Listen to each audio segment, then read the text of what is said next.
अविचाराचे फळ. बोधकथा. एका गावात हरी आणि रखमा नावाचे एक जोडपे राहत होते. हरी खूप मेहनती होता. तो दिवसभर शेतात खूप कष्ट करायचा. त्यांना एक लहान बाळ होतं. रखमा घरची सगळी कामे करायची. हरीने घरामध्ये एक मुंगूस पाळलं होतं. काही वर्षांपूर्वी हरीला ते मुंगूस शेतात जखमी अवस्थेत सापडलं होतं. त्याने त्याला घरी नेऊन त्याच्यावर उपचार केले.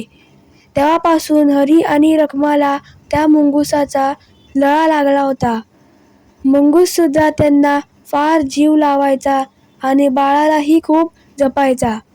असंच एक दिवशी रखमा बाळाला झोपवून पाणी आणण्यासाठी विहिरीवर गेली होती. बाळ पाळण्यात शांत झोपलं होतं आणि मुंगूस पाळण्याशेजारी बसून होतं. तेवढ्यात तिथे एक साप येतो. साप बाळाला चावणार इतक्यात मुंगुसाचं लक्ष त्या सापाकडे जातं.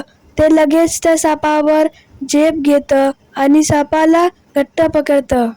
दोघांमध्ये जोरात झटापट सुरू होते.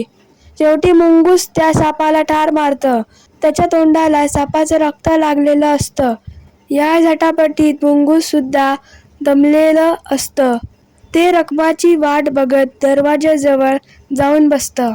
थोड्याच वेळात रखमा पाणी घेऊन घरी येते. मुंगुसाच्या तोंडाला लागलेलं रक्त पाहून ती खूप घाबरते. तिला आपल्या बाळाची काळजी वाटते. तिला वाटतं मुंगुसाने आपल्या बाळाला मारले. तिला खूप राग येतो. ती काही विचार न करता पाण्याने भरलेली घागर मुंगुसाच्या अंगावर टाकते. मुंगूस क्षणार्धात मरण पावतं.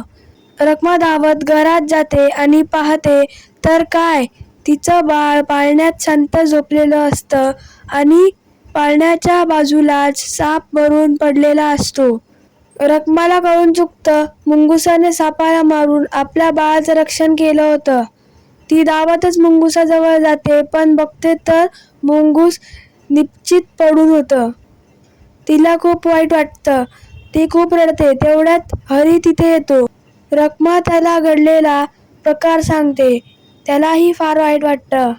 रखमाला तिने अविचाराने केलेल्या कृत्याचा खूप पश्चाताप होत असतो. पण आता त्याचा काहीच उपयोग नसतो.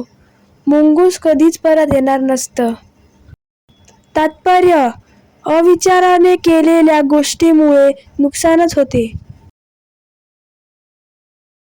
तर फ्रेंड्स, तुम्हाला व्हिडिओ आवडला असेल तर या व्हिडिओला लाईक करा, शेअर करा आणि चॅनलला सबस्क्राईब करायला विसरू नका. Thank you friends and bye bye.